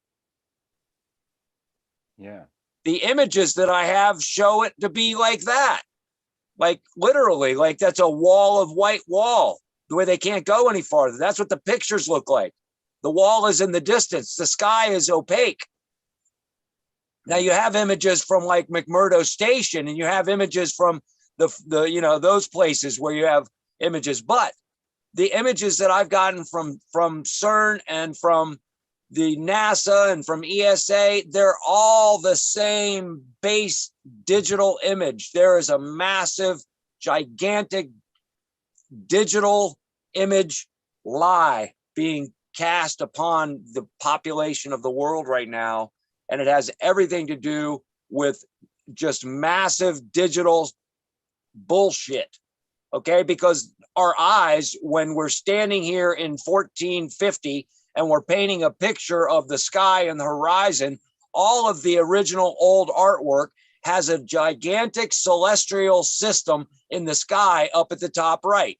Go to your religious artwork, go to the 13th century, 11th century, 12th century, 17th century, go to the artwork and look at the sky. The picture painted in the sky has several planets up to the right with stripes and colors, and it's beautiful. And you know what? The pictures that I take from this hill, Dave, are the exact same pictures. In the picture on the screen right there, you can see that celestial system directly above, right there above the top orb on the thing called Earth there. But you can see it up there. It's got a planet with ring around it, and it's got planet with stripes on it.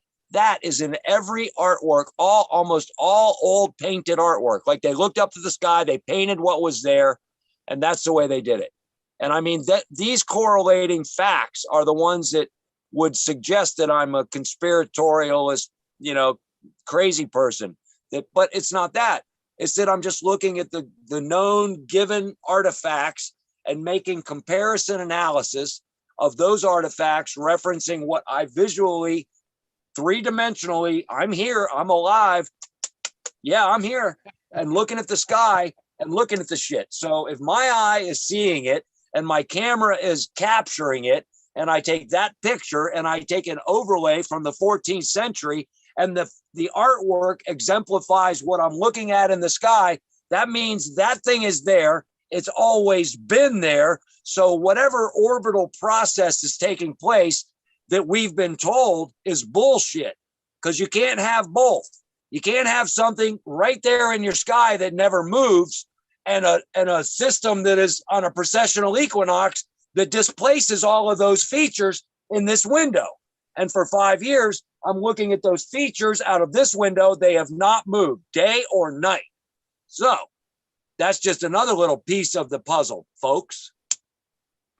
Oh, it's great. It's great. It's great. And it's just like, it's, you know, like I say, I've seen a lot of people that believe they were in this Copernicus model become flat earthers. I've seen a lot of people exits. I've seen a lot of people sort of come into this idea that it's much more of a hologram idea. I see a lot of people coming into the idea of kind of coming into this a more of a complex idea that I'm offering here, where we you know, whatever it is. Yeah. I think a lot of people, I think we're back in that place right now where people don't trust anything that's coming out of NASA. They don't trust anything that's coming out of the government. They don't really, they want to be much closer to an open-ended story, an open system that is not closed, that has got the possibilities of being much bigger and much more fantastic. That's a replacement of hope. We are injecting hope into our circumstances because the rest is so undefinable.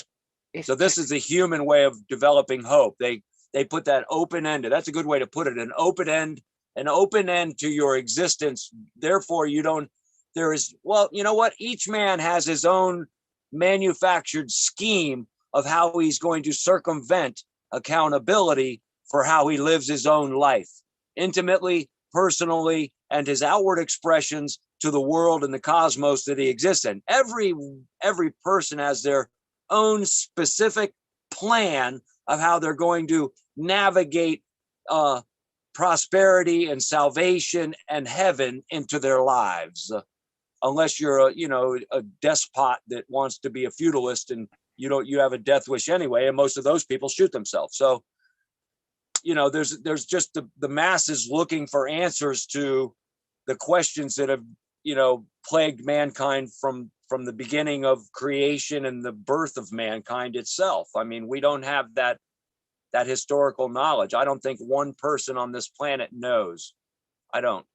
I think this planet now has been rolled over so many times and gone through so much that the biology of humanity here has no exact recollection of anything historical that has to do with the beginning of the universe or the origins of mankind. I think that it's all hyperbole and completely subjective. And the only thing that we're doing now is taking an old story and trying to idealize it in our own minds and rationalize our place in the story itself. And I think every society and generationally, that innate human desire to answer that question is handed from generation to generation. And I think that we find ways to feel comfort in our own existence. And we've used religion, and we use elitism, and we use materialism, and now we're using technology. And people use sex and drugs and food and gambling and endorphins, and they use all kind of things. We're all using something to feel better. And I think that is the focal point of my whole life. And basically today is to feel better in a world that is designed for me to feel ill. And I don't want to feel ill, and it's my choice. So we appropriate the correct ideas about life and our expectations that are in line with reality. And when we expect more than we should, we're inevitably let down. The expectation being the prelude to disappointment. Well, I mean, and it's also just like I say, I mean, we're just, I'm just looking here, and it's just like, it looks like we've just had an earthquake in New Zealand, quite a big one, near 6.9 or 7. I don't know, I can never trust the thumbnail images of these things, but but I can't see. I mean, volcano wise, we know that we've got big volcanoes spewing at the moment. We've got Pacaya that's spewing very, very similar to the Icelandic volcanoes at the moment. So we've got a lot of activity. We've had all the sightings. Like I say, I don't know what's going to happen today, really, is in this process, because this object, like I say, is running right next to us. It's not like it's coming in and going out. It's holding a consistent, it's coming down slowly towards us, coming out of the same place. It should be slowly tracking ahead of us, but we just know we've got big volcanoes and earthquakes going on at the moment. And we know that the last new moon, we saw a nuclear power station go bang. There's the list. So this thing coming in could be 10 years. Any one of these cycles of 10 years, it could be with us for that duration. Any one of those cycles. There's a 50-year gap between the 10-year cycles. And in that 50-year gap, what you just said was 1695, which is 1690. What? Hang on, 1590. What the first? Yeah, 1595. Yeah, 1595. That's dead in the middle of a 10-year cycle between 1640 and 1650. So there's a 10-year. There's a 10-year lull there. It runs right in the middle of it. Well, I must admit, from my model perspective at the moment, this flyby that's coming in here, in my opinion, the 15th of August, 2000 and kind of like 15th of August, 2016 with that famous Matt Rogers shot, that was the closest aspect in that time. The big shot that Steve Olsen caught or showed on his channel around about when you put your shots up, around about that December, January time. That was December 26, 2017. That was the biggest shot at that time. And then go back 12 years and you come back to 2004. At that point, February, March 2011, 10 and 11, that was the biggest aspect at that point, in my opinion. But as I'm understanding the model, we won't see another earthquake at that point for a very, very long time. Even when we come back to 2000 and when we get to 2021, 22, the object will be way above us then. Sorry, that went down the wrong way. The object went, out, you demon, out of him, get out of him. He's kicking demons out. but the object went down the That's right. anyway, we weren't close at that point. It was way above us, and then we come to this point now that we're in now, and we started seeing it in 2018. We started seeing it in May, Kilauea. And then we got to July 2020. 2020, we saw the worst storms in China since 1930. And this is going to amplify right up to this year. After this year, our big flybys, it's very difficult to get a real close alignment after this point. It doesn't mean that this thing doesn't continue to affect us, because it's going to be there. It's going to be there for eons. But it just occurred to me. Do you think the flybys have to do with grand solar minimum? Do you think something comes in and gets in the way, and that's when they turn on the lights and shift over to a different kind of sunlight, like every 11 years? Absolutely. We can see that, like I say, when you were talking about the sun cycles, we can see Valentina Zarkova. She's the kind of backbone of the modern day, kind of what we're talking about, the dynamo cycle. We're talking about Valentina Zarkova, the 250-year cycle. But as you're saying, it's bigger than that. But within that, we've got the grand solar minimum cycles, which is we can also see as Jupiter. We can see the same cycles. So we're seeing the same things. We're just calling them different names. And we think about a normal life as 80 years plus 10. That's, how long we seem to live. Isn't it funny? That's almost the exact cycle of the story that we're in with our 84 years. Every 84 years, we either written a dwarf planet or a comet to explain the kind of in 1681, when Isaac Newton discovered Halley's Comet, 1 month later after he discovered Halley's Comet, another comet flew by. They just don't even include it. It's just like, no, come on, you've had one. I mean, how many are we going to get? We get them every weekend now. Vicky said something. Vic said something this morning that was interesting. She said, people's hair fall out. We lose our hair, men and women alike. And I'm doing the research this morning on the muons and the cosmic influences. This morning, I did a little digging. And what are the odds that maybe all of this celestial influences are the root causes for cancer and all of the other ailments, literally, all of the other breakdowns, the shelf life of the atoms that make up the human species. As this season rolls in and cycles through, it's the cosmos's biological way, or its atomic way of creating a antiseptic for itself. In some form or fashion, the correlating reality between our health and the sun, and some of those features that just are diametrically not spoken of, and also the holistic things that we know are positive and beneficial to human health that are completely, taken away from us as consumers. It's not available. I have an Israeli friend that's one of the world renowned foragers. He can go around and forage food anywhere on the planet. He's educated that way, and his diet is very different from my diet. And a lot of the things that are like melanomic and cancerous on the skin can be resolved with just some simple acidic chemicals from some plants that he can find and stuff. But my point is that our ideas about life have been completely twisted into a convenient collage of answers, so that no one really knows the truth anymore. And and whether the truth be this or the truth be that, one of the solid features of being human is the fact that feelings are the same for everybody.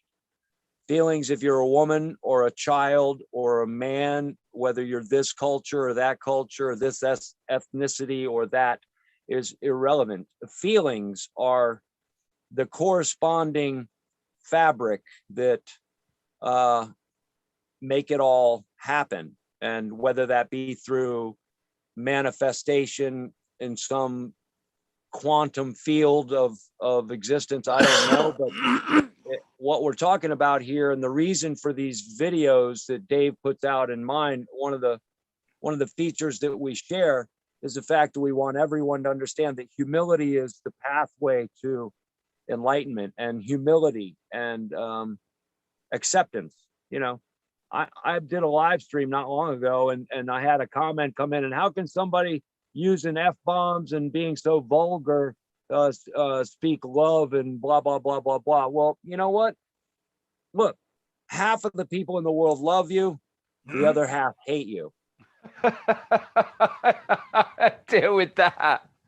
Listen, Mav, I've got to go and pick my lovely lady up from work, and we're going to go and do some shopping. So we've got to sort of like, we got to stand off here anyway. But all right. But listen, thank you so much for coming and having a chat with me, and anytime. For everyone else who's watching this later, I really want to open this up and start doing discussions with various different video makers out there, and giving you a little opportunity to have a chat with me, and also run through my model with you guys and let you have your opinions on like I say, and what I'm saying, and open it all out. We've just got to be willing to look at this and letting everyone else look at this, having everyone's opinions, bringing them all forward, taking some bits, taking others. You know, we're all going to add together and come up with our own ideas of what's going on here, really. And that's the work we're collectively doing. It's a think tank. So like, I'm going to dash out.